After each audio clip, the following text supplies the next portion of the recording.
আমি আসলে অনেক ছোটবেলা থেকে লিখি, বিষয়টা এরকম না।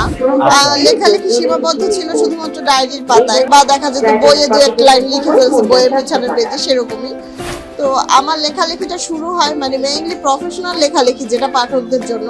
এটা হচ্ছে 2018 সালের দিকে, যখন আমার মেয়ের জন্ম হয়। মানে ও আসলে অনেক রাত জাগতো, ঘুমাতো না। তো ওকে যখন ঘুম পাড়াতাম 1টা 1:30 বেজে যেত, তখন আর আমার ঘুম আসতো না। তো এই লম্বা সময়টা হচ্ছে আমি কি করব, এই মানে সময় কাটাতে আর কি লেখা শুরু করলাম। তো তখন দেখা গেল যে বিভিন্ন গ্রুপে পাঠকরা একটু রেসপন্স করছে, তখন আরেকটু সাহস হলো। তখন মানে এক পর্বের গল্প বাদ দিয়ে তখন হচ্ছে ধারাবাহিক লেখা শুরু করলাম। তো এভাবে দেখা গেল ধারাবাহিকগুলো খুব বেশি জনপ্রিয়তা পেয়ে গেল। এই তো এভাবেই লেখালেখি শুরু। এটা হচ্ছে আপনার 2019-এর মার্চ থেকে নিয়মিত লিখছি। তার আগে খুব কম লিখতাম, অনিয়মিত মানে ছিলাম। একেবারে আসলে ডেট টাইম সবকিছু আসলে সেট করে রেখে লেখালেখি শুরু, এরকম কিছু কিনা আমি বুঝতে পারছি না না। না, অ্যাকচুয়ালি ডে টাইম সেট করা না, মানে বিষয়টা খুবই সেনসিটিভ। কারণ মেয়েটা ছোট ছিল, তো প্রথম মাতৃত্ব বা এখন পর্যন্ত মানে আমার তো একটাই মেয়ে, তো দেখা যায় যে ওর ওই ছোটবেলার সময়টা তো আমার মনে আছে, প্রত্যেকটা মুহূর্ত।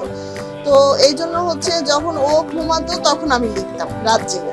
মানে আমার আসলে ঘুম আসতো না, সময় কাটাতে লিখতাম।